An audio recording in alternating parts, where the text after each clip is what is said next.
Why play the spoon when you can play the chain checker? Pretty good, eh? Yeah. It's like a... Hello everybody, Graeme Healy from Frontenac Cycle here with another video. Today we're going to be talking about drivetrain wear, how to spot it, how to prevent it, and extend the life of your components. So drivetrain is all the components that make your wheels move forward. So that would include the chain rings, the chain, the cassette, and the little jockey wheels on your derailleur, and to a lesser degree, I think the derailleur as well would be considered part of the drivetrain. So some symptoms of a worn out drivetrain would include things like sloppy shifting. You know, it doesn't shift smoothly down into each gear or up into each gear, and it's hard to get it set properly.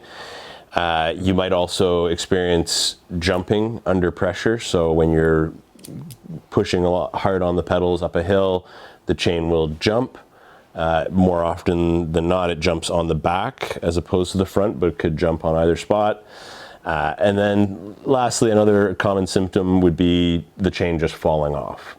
So there's not enough material in the teeth to grab the chain, or the chain is too stretched out and the chain just simply falls off when you shift. Let's talk about chain wear first. The chain is the component in the drivetrain that will almost always be the first thing that wears. It has a lot of moving parts, can get dirty and gritty, and wear can happen more quickly.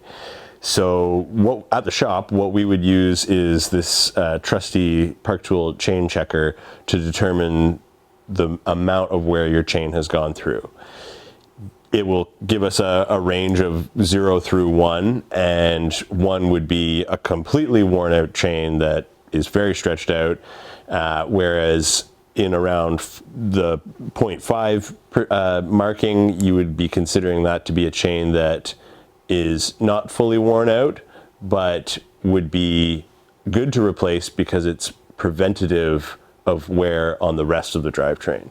So by replacing it at 0.5, you're actually extending the life of your other drivetrain components. So here we have two chains, one that I already know is very worn out and another that is at about 50%. So the way you would use the chain checker is start it at 0, notch one end into the chain, and then get the other end in, and then push this along. And as you can see, this one is going all the way to 1. This is a fully worn out chain. And as you can see, this one is right around 50. So this one was replaced for a customer in order to help prevent wear on the rest of his drivetrain. So with a drivetrain, the chain will wear out first. The order of wearing out is the chain will stretch, followed by the smaller cogs. The reason being, there's less teeth sharing the load of the chain, followed by the chain rings on the front. So the chain will always wear out first. It will always need to be replaced first. And by replacing it early, you're saving those teeth from prematurely wearing out.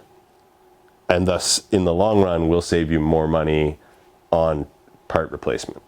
So if you were to leave your chain, keep running your chain while it's stretched out, what you'll start to see happen is the profile of the teeth will be, the gaps between the teeth will start to stretch out, and the tips of the tooth will start to hook a little bit at the top.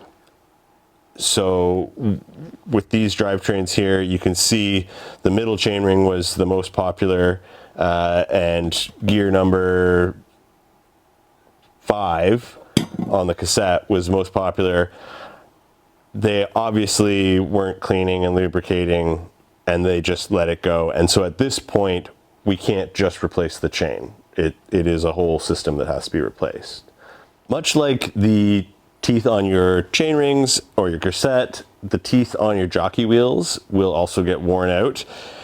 They won't get as much of a curve because they're made of plastic, so they will just kind of get pointy, but it's the same principle. They'll wear out and will cause sloppier shifting, and so you'll want to replace those as well. So if you've been experiencing any of the problems we talked about, like your chain jumping under pressure, sloppy shifting, or your chain falling off, come by the shop. We can help you diagnose what the problem is. We'll start by checking the chain and do a visual inspection of the teeth on your chain rings and your cassette, your jockey wheels, and we can help you determine what the problem is and go over the solutions to fix the issue. Thanks for tuning in to our video about drivetrain wear. Hope you all learned something, and if you enjoyed the video, make sure you hit the like button down below, or if you really liked it, hit subscribe and you'll see more content from us.